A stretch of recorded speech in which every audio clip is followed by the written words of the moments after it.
What's up, YouTube? This is Ross. This is my first Resto Druid PvP guide. Let's go. Let's go ahead and start off with glyphs. Alright.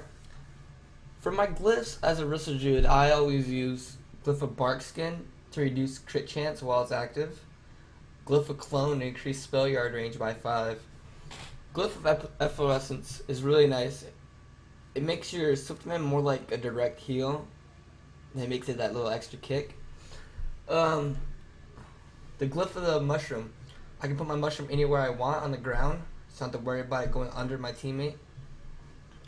The other two glyphs are really optional, but I use the glyph, the little aqua form thing. It makes me run fast or swim fast in the water. I use the glyph of cheetah because the glyph of cheetah. Look at it. Come on, guys. It's badass. Look, take a look at that. Come on, badass. Come on, now let's go move on to the talents. For level 15 road talents, I use Displacer Beast. I think with my experience, Displacer Beast is the best out of all three of them in high rated arena. The RBGs, anything. It's a quick get out. You know, you need to move, you need to get out of places. You're trying to cap a flag or whatever you need to do. This is the spell to go. You know, you just pop it halfway across the map. Let's go. On level 30 talents, I mean, the gift and the renewal. That doesn't really help you at all as a Resto Druid. Like, really? Instantly heals the Druid for 30% of the maximum health. Like, weird. When you're a healer, you don't really need that unless you're getting bursted on. But a good Druid would just run with Displacer. But the gift, I mean, 5%. Okay, that sounds really nice. Every 5 seconds, 5%. But take into account of battle fatigue, that's probably about like what 2 to 3% healed every 5 seconds, which is not really that good. I mean, it's okay, but nothing special. I use the ward, like Scenario Ward is like, I don't know, it's good. You get hit, you get healed. Like, you have that on you where you're getting hit, you get really good heals. In level 45 talents, and this is so optional. Like, I wouldn't really imagine anyone using Mass Entanglement, like when you can just cast the root. But the Fairy Fire improvement is really good for warriors and rogues, because you know how those rogues can get, man. Like, you Fairy Fire them, they run off, they line until they get cleansed. But if you have this on them, they have 50% movement reduction, so they won't move as fast. You have enough time for your partners to connect on them and own them real quick if you need to swap to the rogue or whatnot. And Typhoon is really good for casters. And like, if a caster, like, let's say both of your DPS have no silence or kicks, and a chaos bolt's coming your way, you want to Typhoon it, boom, it's interrupted. You want to knock people off the edge. You want to, you know, do whatever with Typhoon. Typhoon's good. It's good for peeling for yourself, for your teammates, kicking. You know, it's a really good spell. I would recommend Typhoon. For casters, maybe even melee. So you can, and then for the 60 bro talent, I don't really use Incarnation. Incarnation was good a while back, couple patches ago, but really it's just not cutting it no more. Like, you pop it, your mana's gone. So Force of Nature, I mean, that's more PvE. So Soul of the Forest is good. Every time you cast Footman, you get 100% haste for your next spell when you cast. So that's really nice. You can use it for clones, heals, hardcore not dots. I think Soul of the Forest is the best for the 60 row. The 75 level row, it's really optional to what comp you're running and how your playstyle really is. Like me, I can get clones without Disorient. Like, I can peel myself with Typhoon, or I can book it out as fast as I can. Disorient is more of a like, let's say I want to displace across the map, Disorient, clone the healer while they set up on while your DPS sets up on a guy. That's good for that. I use Bash because I run with the Fire Mage. I've been running with the Fire Mage lately. And the Disorient DRs with his Dragon's Breath. So I've been using Bash. Bash is actually really nice. You can bash a warrior, bash a rogue, bash a healer. You know, bash everything. Bash is good, but it's really up to you and how your playstyle is. But Disorient and the Bash are really nice. For level 9 talent, I wouldn't use anything else but Heart of Wild. Nature's Visual is not as good as it used to be. It got nerfed.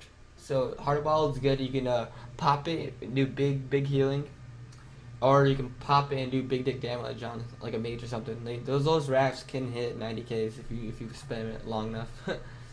All right, let's move over to gems and reforging.